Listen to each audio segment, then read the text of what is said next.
Um, as I was sitting down, God was sharing with me First Samuel 1, chapter, chapter 1, verse 4. Could someone read 4 through 12, 4 through 11, stopping at 12? And when the time was that Elkanah offered, he gave to Peninnah his wife, and to all her sons and her daughters portions. But unto Hannah he gave a worthy portion, for he loved Hannah, and the Lord had shut out her womb. Yeah, if you want to stop there real quickly, and just when I say it, you can continue. So there's this lady, her name is Hannah. She is someone from Israel, the country of Israel at the time, and nobody knows her. This is just her story. There's no announcement about Hannah on the board. There's no Brother Alex come up here. There's no Hannah. Hannah is not front and center. Hannah doesn't have a place on the stage, right? And God was sharing with me that when he made man, man came from his heart, right? God took his heart and he formed his heart in man. He said, this is in my image. We will make this in our image. And what is the image of God? The image of God is love, right? So he makes that heart and he sends the man out into the garden. And then out of the man, he takes the woman, right? Out of the rib. So again, we have this nearness of heart. We bring out the woman. God brings out the woman. And he brings out the woman in his image, right? And that's the fullness of his love. And then the woman was made to come to God, right? Because the man was outside, right? He was in the garden in heaven. God comes to Adam and so man's away from the kingdom of God, real kingdom of God, heaven. And God's made kind of a proxy kingdom where man can rule.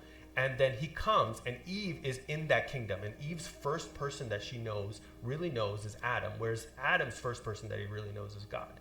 So God is expecting Eve to come to him. And he's saying, just like the heart, the arteries, they take the blood from the heart and they go to the body, right? They go to the different parts of the body and they give life, right? And then there's the veins that bring what remains back to the heart, right? And then the process of, oxygenation in your blood happens again, and then you send it out. But the heart of God was that the woman would be close to him, right? And this woman here, right, she's in this place where she's kind of getting these double portion, and that's because gave a worthy portion because her husband believes that she's worthy of the portion, right? So she gets this portion, right? But she values herself on the basis of her womb, what she can show the community, what is demanded of her, what is looked for her, right? She values herself on the basis of that. God doesn't value her on the basis of that. Her husband doesn't value her on the basis of that. She values her on the basis of that. And we see this in Eve as well. She looks at the tree and sees what it can do for her and who she can be. Where God is looking at her and seeing, who am I to you? And how can we be together? So God isn't trying to bring us to the next level to be glorious and strong. That's not, God's intent is to bring us close to him. And that's what he's trying to do with Hannah here. And so Hannah gets this double portion. She's great. This means that her husband loves her. And likely this means that she was the first wife or the wife of his love or the wife of his youth, right? And maybe he went and married this other lady because they weren't having children. Right? In some way, he had also capitulated to the standards of the time, to the demands of the age. He had said, okay, well, maybe something, I'm not really sure. And she maybe felt that on the inside, but she didn't say anything. And actually, she was content with the double portion. She was happy there. It's really strange, but it says, if you read further, why don't you read further, and that'll make more sense. And her rival, however, would provoke her bitterly to irritate her, because the Lord had closed her womb. It happened year after year, as often as she went up to the house of the Lord, she would provoke her. So she wept and would not eat. Okay, that's good. So it says here, she was deeply distressed and prayed to the Lord and wept bitterly. So I'm reading verse 10, but let's just stay here at 9. Actually, you can stay here. Sorry, poor Joel. He's like, what's going on? But now there's a conflict, and it's actually the conflict is not between her and the second wife, which there is a conflict, but the conflict is actually between her and God. And so the thing is, she's content sitting down. She's content. Nobody sees her. She's content with not having a child. She's content because her husband loves her, and that's enough for her, right? Her value now is based on how much her husband loves her, right? And so she's content not being front and center, and God is not content.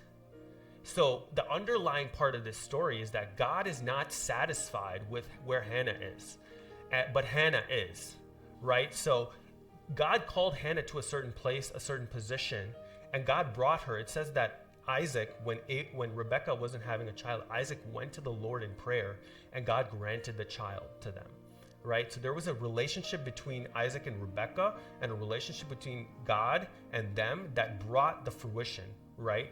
And so Hannah, God is kind of causing this conflict to come up so that Hannah will step into this. Because where Hannah's comfortable, and God is saying, that's why, child, I'm bringing suffering into your life. Because if I didn't bring suffering into your life, you will remain where you are for all of your days. And so I had other things I wanted to share, but that was really, so someone here, God is speaking this directly to you. I don't know who you are, but just keep that in mind. And then now if you want to keep reading, from verse 8, where you left off. Then Elkanah and her husband said to her, Hannah, why do you weep, and why do you not eat? And why is your heart sad? Am I not better to you than 10 sons? Then Hannah rose after eating and drinking in Shiloh. Now Eli the priest was sitting on the seat by the doorpost of the temple of the Lord. She, greatly distressed, prayed to the Lord and wept bitterly. She made a vow and said, O Lord of hosts, if you will indeed look on the affliction of your maidservant and remember me, and not forget your maidservant, but will give your maidservant a son, then I will give him to the Lord all the days of his life, and a razor shall never come on his head. Now, That's enough. So that's the last verse. If you want to read 11 and 12 one more time, or 11 one more time. she made a vow and said, O Lord of hosts, if you will indeed look on the affliction of your maidservant and remember me, and not forget your maidservant, but will give your maidservant a son, then I will give him to the Lord all the days of his life, and a razor shall never come on his head. So now she's kind of stressed out. This lady is harassing her. Her husband is trying to comfort her. It's not working, right? It hasn't worked. He's been trying to comfort her, but she's not being comforted, right? And there's a distress in her heart. The reason that she can't be comforted is because God isn't giving her comfort, right? You want to be comforted. You want to have peace, but God is saying there's no peace. There's no peace until you step into your calling. There's no peace until you have a vow. There's certain people, if you look at their life, everything is going wrong and they're peaceful, right? You see everything is wrong, but this person, they just seem to have like, oh man, like I didn't even know they were struggling with this kind of peace. And then there's other people that everything seems to be great. They're doing successful in school, they're well off, and then they just don't seem to have that joy. They don't seem to have peace. They're unsettled. They want to leave what they have, right? And you know, this person, Hannah, to kind of return, like Eve, she had everything. She reached out to step into something God didn't want her to, and from that place, right, Adam also steps out. Right after that, Adam steps out, and God was interested in Eve not going to the fruit, right, and not leveling herself up, right, with knowledge and advancing her career, whatever, right? God was interested in her turning back to God, and then eating the fruit of life, having eternal life, and then going and eating the knowledge of good and evil, the fruit of knowledge of. So the desire for the knowledge of good and evil wasn't bad, but she just wasn't ready for it. What was next for her and Adam was the fruit, the tree of life, so that they would live eternally. And out of that living eternally, they now can be uncorrupted by knowledge, right? There's now you can enter the next stage of your life and you can handle the stress. You can handle what God has for you because you have a relationship with God. You've walked in Him and you walked with the fruits that He's given you. And then from there you can go. And so Hannah, right, she's here. She's barren. She's fruitless. She doesn't have the fruit of the child, and that's what she's gunning for now, right? And so she makes certain promises. So God finally somehow, by all this harassment, maybe she gets up and she's like, hey man, like, I'm not drunk, I am deeply distressed and I am weeping bitterly. I'm vowing a vow. And now she does two things that's really interesting. She gives her child to God, right? So now she knows she's going to have a child, right? Because she's asking for a child, but she's trusting on the basis of having a child. She's saying, but we'll give you to your servant a son. Then I will give him to the Lord all the days of his life. And 2, no razor shall touch his head, right? So she's making certain commitments for his life. It's like, imagine if I'm the boy, right? My mom says, oh yeah, he'll come over there. He'll do your gardening for you for free for all the days of his life. And also, he'll always get a haircut or something. Like, imagine someone said that to me, right? Or you, right? That we would be like, Mom, but she's saying this and God honors her, which means that she has the authority to do this. That this is not just a casual thing, right?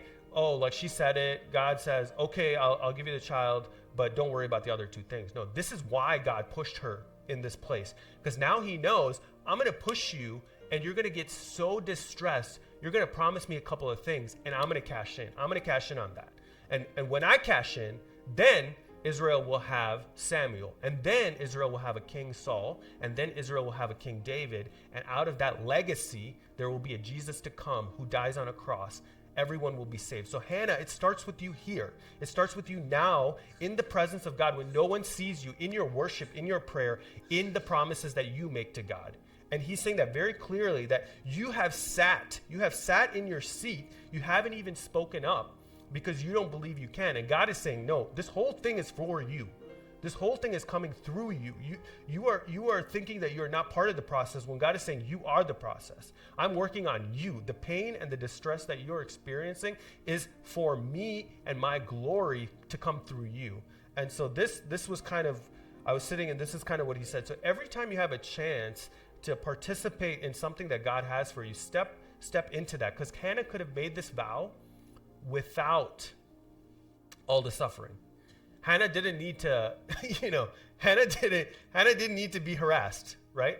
Because that's the funny thing. The vein, it draws the blood to the heart, right? And if that blood isn't drawn to the heart, the body isn't able to process and live. So the function of one side is not useful at all if the other side isn't coming.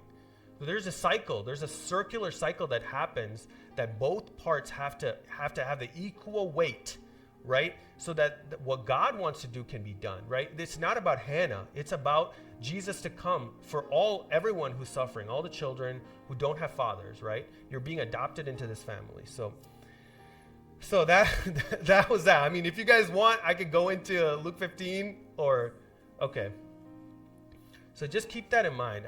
I would personally, if that resonated with you on a deep level, just know that I wasn't going to share about that. That was the commitments that she made were eternal commitments. Not only for his whole life, Samuel committed to the promises that she made, but also all of Israel was touched. All of humanity was touched through this woman, and it came through her. It came through her and her suffering, right? So it's not like a casual thing.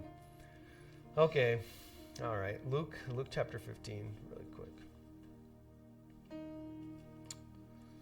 So, how much time do I have left? You don't have to say no. What's the actual time? 11:30. But how much time do I have? Like 5 minutes, 10 minutes. Joel, you tell me. I know Joel's gonna. 11:30. Oh, so I have a lot more time. Oh gosh, I don't know if I want all that time. But this is the parable of the lost sheep is what it's titled. Luke chapter 15. So we'll just read the first 2 verses and then we'll skip on down, maybe. So if someone wants to read. Now all the tax collectors and the sinners were coming near him to listen to him. Both the Pharisees and the scribes began to grumble, saying, "This man receives sinners and eats with them." Okay, so God has a context for every story, every parable that he shares. And even humanity, right? there's a context where there was a conflict between the angels and God, and then out of that conflict, God is making a statement when he creates humans, right? So the angels are perfect, and he creates something out of dust, and he says, this is who I am. I'm making humanity in my image, in the image of love. This is who I am, right? Within the context, to show the angels, here is my nature, right? You've tried to overtake me, but you don't even know who I am, right? And so in that context, now we're stepping down into humanity, and it says, now the tax collectors and sinners were all drawing near to hear him, and the Pharisees and the scribes grumbled, saying, this man receives sinners, eats with them, right? So the title of the message was the elder brother, right? So he goes through two parables, I think, the parable of the lost sheep and then the parable of the lost coin, right? I was reading that yesterday. And then he goes into the prodigal son. So what happened here is, now Hannah has passed. There's been a kingdom, Israel. The kingdom was conquered once, and then they somehow got it back and then conquered again. And then now they're under Roman occupation. So it's a real tough time because the country has been taken over by the Roman Empire. So they're taxing these people. And so, like, say I want to tax Uncle here, but I don't know how much Uncle makes, right? He looks like he makes a lot of money. I don't know, right? So, but I know Joel or maybe Abby or maybe Merritt or Jamie, I know that they know how much he makes, right? So I go and I start harassing Joel. I'm just harassing Joel every day. And I'm saying, Joel, I want you to be a tax collector for me. You're not making your payments. I'm going to put you in jail. Your children are not going to be good. So Joel has a choice now. Joel has to say, I either sell out my dad and I make him pay like his tax and maybe a little bit more because I have to live off of his taxes now. Or Joel goes to jail, right? And then his family, who knows what happens to his family. And so the Romans are doing this to every Israelite, right? And then there's sinners, right? So, you probably guys have watched Chosen a little bit, but say you're a fisherman, you need to pay taxes. Sometimes the taxes are a little too much. So you got to start doing something on the side, something maybe not legit to make that money so you can pay your guy. And if you don't pay the guy, you go to jail, or the Romans harass you, or they beat you up or something, right? So this, and in the middle of this, there's the Pharisees and the scribes. So think of the Pharisees and the scribes like the college educated, the well-off, the, socially mobile, like upper middle class, right? These guys are also facing the same issues, but they're sort of able to maintain their ground. They can pay their taxes, they can hate on Joel because, they had the money to pay the tax. So the Roman government's going to leave them alone. They have some influence within the community, which means like if the Roman government does something and then all of a sudden everybody wants to beat them up, if I go to the, Roman government, I say, hey, I can get these guys to quiet down if you just leave me alone, we have a handshake agreement. So these are the Pharisees and the scribes. The scribes more so are like the ones who write the scripture down. So they're well educated. They're kind of like very, they're like well respected in the community. The Pharisees are also well respected. And so now you have kind of this society under this pressure, and that this is where Jesus is entering, right? And he's having lunch or dinner with these sinners, right? So some of them, they don't participate in Sabbath. Some of them are unfaithful to, their husbands or wives. And then he's eating with them, which in that culture or in the Eastern culture, if somebody's eating with you, you're publicly announcing that you have an association with them and that there's no resistance between you and them. So it's almost like your family, but like you're associating in that regard. So he's publicly announcing to some degree that these people are equal to me, right? And so this is a bold statement for a rabbi to make. And so this is the context in which he gives this parable. So the parable of the prodigal son, verse 11, if you guys want to read that all the way through to verse, it's going to be a longer read, 11 through 32.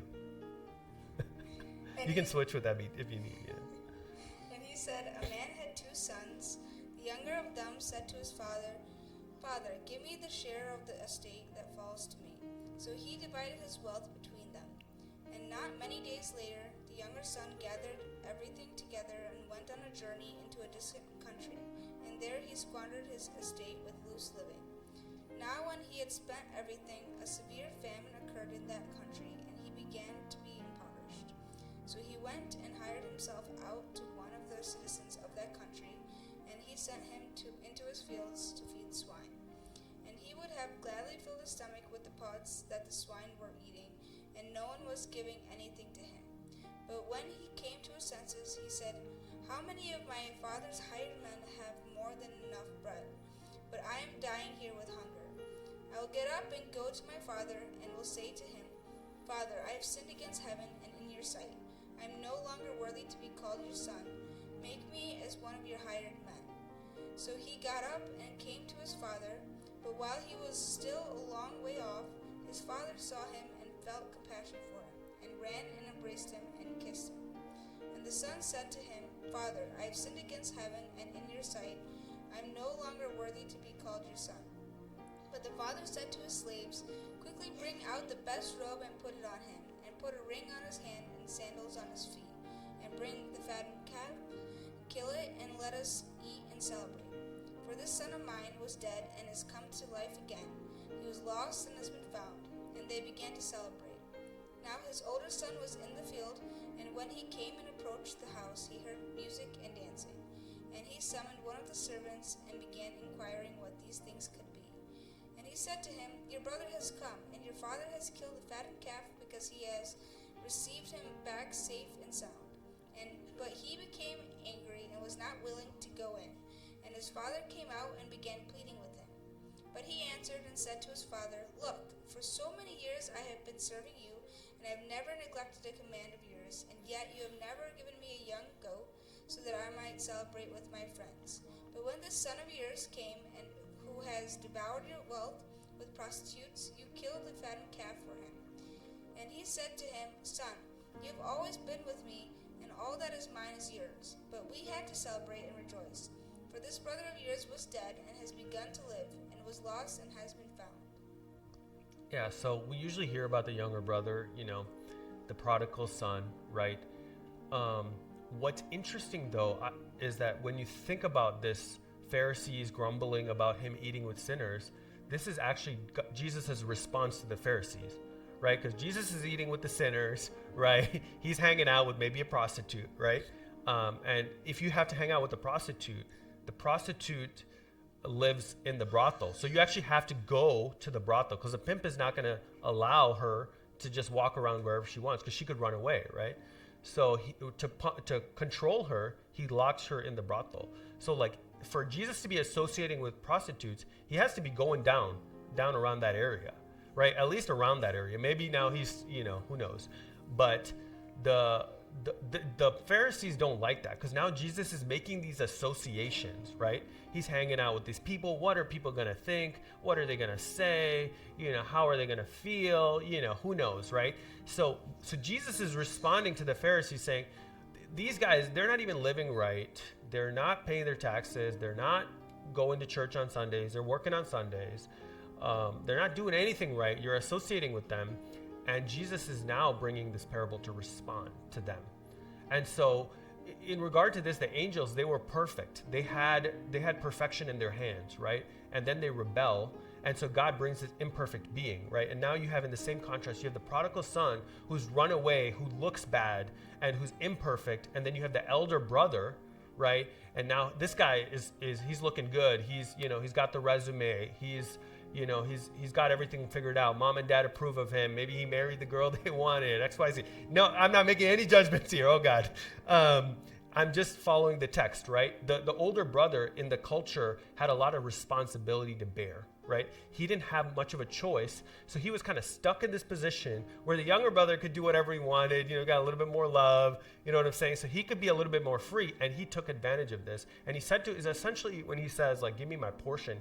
When a father dies, they will divide the portion between the sons. And so what he's essentially saying is, I can't wait for you to die. Please give me the money so I can go, right? And it's not like he's saying like, oh man, like I really want to start a business or I want to do something. Please help me out. He's saying like, no, I want to go so I can do my own thing. And my thing involves prostitutes and living large. Like he's not playing around, right? So you have this guy, he kind of is doing his thing. And now the father, right? The father's kind of displaced. Is like, dang, like, I love my son, and he gives him the money, right? He doesn't have to give him the money. The father could have just said, no, man, like, you do your thing. You're no longer a part of the family. But the father, what the father is doing is the father is saying, okay, you want it your way, have it your way, right? And the father, so that the son will learn the lesson, right? Even if it's at a high cost to him, he'll learn the lesson because the father values the son more than he values the wealth, right? And so the son's focus is on his wealth, and the father's focus is on the son, right? And so the father's like, forget about the wealth, take the wealth. And when you lose the wealth, right, remember me. That's what the father's mentality is. He doesn't say that in the Eastern culture. If this guy did this in the Eastern culture, he would be kicked out. The father wouldn't give the money, and he wouldn't be allowed to return, right? You couldn't even enter the buddy, the front of the house. So every Eastern guy has a house, and he has a certain authority around his house. So whoever enters and exits, it's under his authority. So he wouldn't even be allowed to enter the front gate because of what he's done. And then the older brother, we don't really notice, but what the older brother is doing is working hard in the field. That's how he came back, right? He's working hard in the field. The older brother's a little bit more tricksy, right? He's waiting for dad to die, right? He doesn't say that out loud, but when you read this text, you'll figure that out. He's waiting for dad to die so then he can have what he wants, and then he can celebrate. He never celebrates with dad, right? He just kind of does his own thing. He's waiting it out, and then he'll have the finances. Things will work out. He will be set, right? So it's kind of an exchange, like a contract, right, with his dad, and it's unwritten, and the dad recognizes that, but the dad doesn't say anything, right? And so the older son, that's the situation with the older son. So the younger son, now he's in the famine. He comes back, right? Now he's kind of come to terms with the truth. The truth is that I can't handle my finances. I'm not living right. And given the consequences of my own decisions, not my dad's, not everything that's happened over here, just me, things aren't working out. I need to humble myself and go back to my dad. And so he goes back, and his dad, imagine you partied all night, you got caught or arrested, or you lost all your money, and then you go back to your dad, and your dad throws you a party. Imagine that. Like, if I was a party goer and I went to college, and I started partying, and I lost my education and my scholarship and all that, and I came back home, my dad would not throw me a party. You know what I'm saying? My dad might throw something at me. So like, the son is expecting the hammer to come down, right? He's not expecting the father's love. And in Eastern culture, like, it's a sign of shame for an old man to run, right? And it's not even safe for an old man to run. He could break something. But and that he would show his skin is even a further sign of shame. So what he's trying to do is like, maybe, somebody sinned and they're coming through the door. Maybe one auntie or uncle might say something, or maybe a cousin or something. Oh, here's that guy, now that he's got no bank, he's coming home for sure. So that caused the son to be ashamed and go away again. So the father doesn't want that. So the father is running. The father doesn't send the elder son, right? The elder son is supposed to go on behalf of the father, represent the father. The elder son doesn't hear about it, doesn't care, doesn't go, right? The father goes. The father is actually looking for the son to come back. The father goes, the father gets the son, throws the party. Now the son is all messed up, right? Because he doesn't have finances. His dad just threw him a party.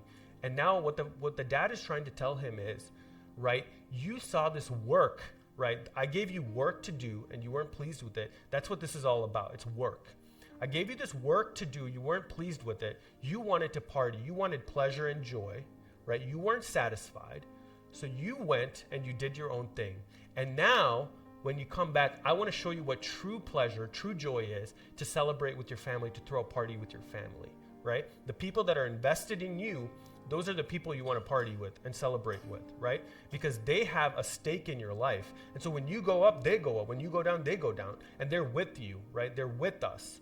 And so we want to celebrate with those people. And so the younger brother, now the younger brother is fully repentant, right? He's inside the house of the father and he celebrated. So the last couple of verses, let me just get back to that. So the older son was in the field, and he came and drew near to the house. He heard music and dancing. He called one of the servants and asked what these things meant. So notice he was in the field, right? So the son is working hard, and he's working hard to make money or make finances or make gain, right? He wants to have the best use of his time. And then he says, and he called one of the servants, asked him what these things meant. And he said, your brother has come, your father's killed a fattened calf because he has received him back safe and sound. But he was angry and refused to go in, right? 1, his father came out and entreated him. So the dad, again, doesn't need to do this. This is like, this is my house. I can do what I want. I'm not dead yet. I can spend my finances however I want. I don't need my son to tell me what to do, right? But he was angry and refused to go in. His father came out and entreated him, and he answered his father, look, these many years I have served you, right? In other versions it says I've slaved for you, right? He's not taking a father-son relationship. He's taking a servant-slave relationship, right? So this is kind of an exchange, a contract, right? Look, these many years I've served you. I've never disobeyed your command. So now it's a commander-commandee relationship. It's not a father-son relationship, right? I've never disobeyed your command, yet you never gave me a goat that I might celebrate with my friends. So he doesn't say, I want to celebrate with you, Dad. We want to hang out. Let's both of us go somewhere, eat something. Let's celebrate. No, he's saying, let me hang out with my friends, do my thing, which is what the other brother wanted to do as well, right? And so God's grace for our life, our work, was intended as a pleasure.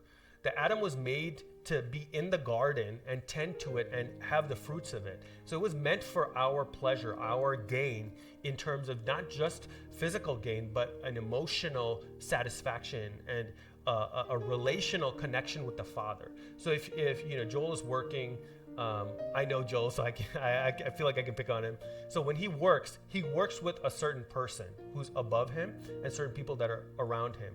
And so the better work he does, the closer relationship he has with the person above him, right?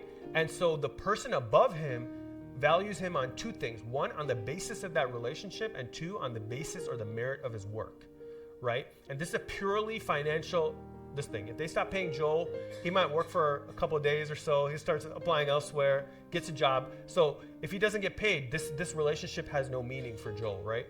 But the better work that he has, the closer he gets to the person above him, and the better relationship he has, and the more that he can learn, right? When it comes to a father-son relationship, it's the same, except now it's about the relationship with the Father, right? The work is now brings you closer to the Father. How does the Father do X, Y, Z, right? How does he execute his plans and goals and dreams and visions, right? And the son, the more he executes the Father's will, the more the Father will share his heart, right? Some dads, they don't talk, right? But if you're working with them, they'll share some things. And based on how you respond to those some things, they'll share more or less, right? And so this work that God gave him is on the basis of his merit in work, on the basis of his relationship, not on the basis of his merit, right? So this work is actually meant to draw him closer to the Father. And so the Garden of Eden, God comes to Adam, right? So if you think about it, right, Joel has a president in his company, right?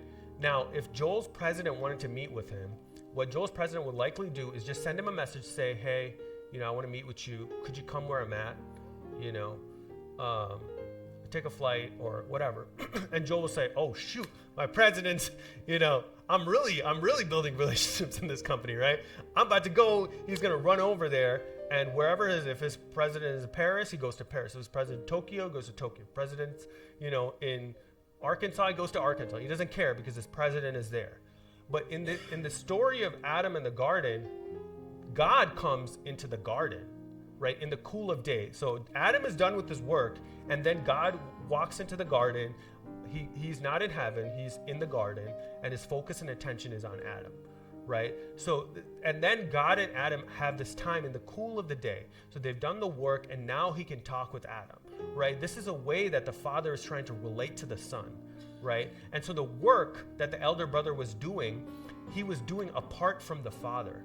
There was no relationship between him. In the outside, maybe it looked that way. Maybe he was a good kid, right? Maybe he realized that maybe you shouldn't hang out with prostitutes or whatever, I could have told you that, right? We all told you that. But in his heart, he was in the same place as the younger brother, right? In some ways, the younger brother is better off because the younger brother's heart has been revealed, has been corrected, and is now repentant, and now he is returned to the father. So the younger son has a relationship with the father now, right? His work is not on the basis, when he works, right? He comes back and he says kind of the same thing.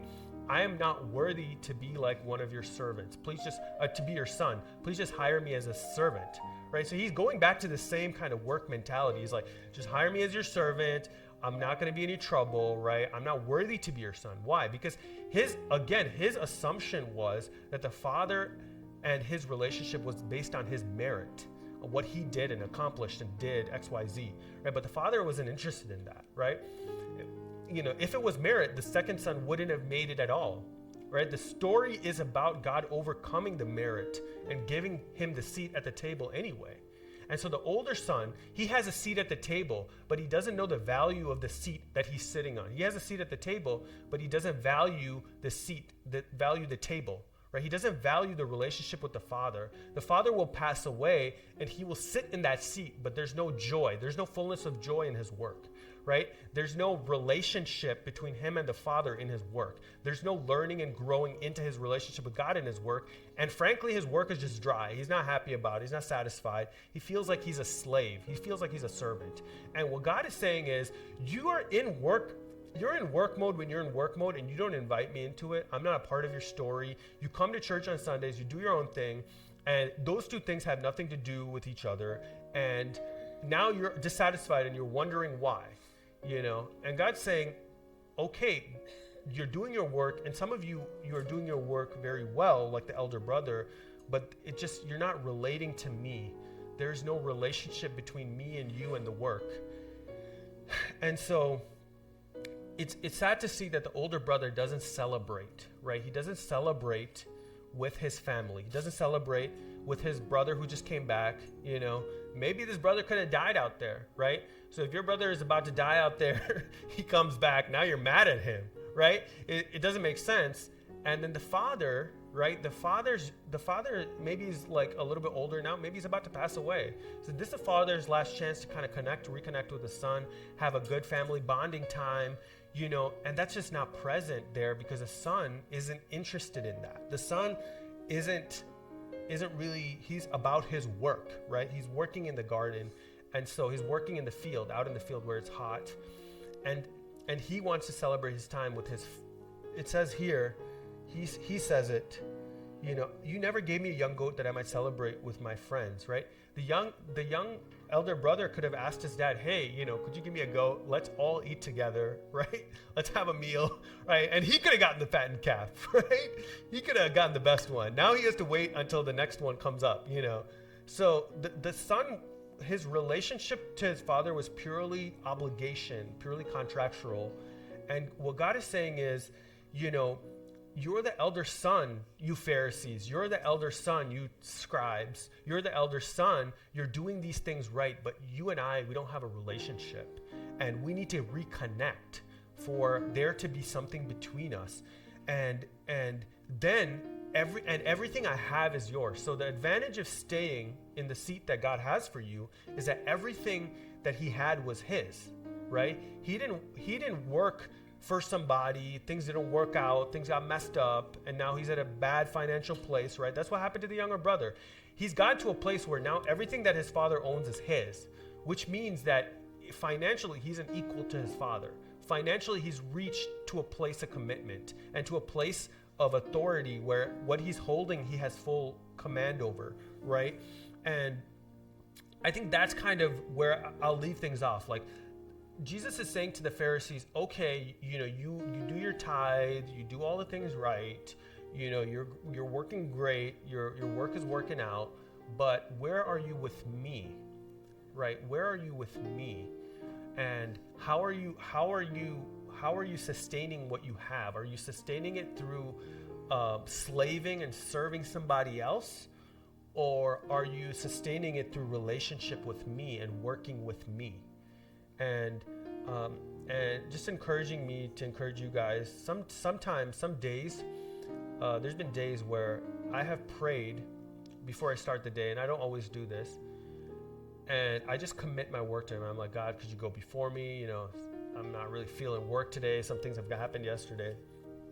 And in those days, God has intervened in very interesting ways. Like one time I was, something happened wrong at work. So I had to call 2 or 3 people. And so it had to be immediate. So I called the first guy. So God said to call, I just sensed God saying to call these people in these 3 orders. So I called the first guy, he didn't pick up. So I was like, okay, let me just call the second guy. So I called the second guy, resolved it with the second guy, called the third guy, resolved it with the third guy based on what the second guy said. And then right when I hung up the second guy, the last guy, the first guy called. So then I picked up the phone and resolved it. And so in a very short time, right, I just was able to resolve this thing. It was my mistake. And so like, it's on me to resolve it, So if the longer, things go wrong, the more it reflects poorly on me, So I was really nervous, but in that 3 minutes, the thing was resolved and I was like back to work, right? But like if I'd called the second guy, I wouldn't have reached the first guy in time or whatever. The timing wouldn't have worked out. But because God was part of that, it just resolved right away. And God can do that. He can schedule us in a certain kind of way. He knows our strengths and weaknesses. So when we commit ourselves to him, even if it's just one small prayer in the morning, even if it's reading a small scripture, even if it's just confessing in the morning, God, I'm really tired, please help me out, right? That can change the course of your day. So I really would encourage you guys to consider your relationship with God as the elder brother who is seated where God has called him to, finding joy and satisfaction where he has you by relating to him in where you are, All right. Thank you for your time. God bless you guys. Praise God. He said 11:30 is too much, but Yeah. I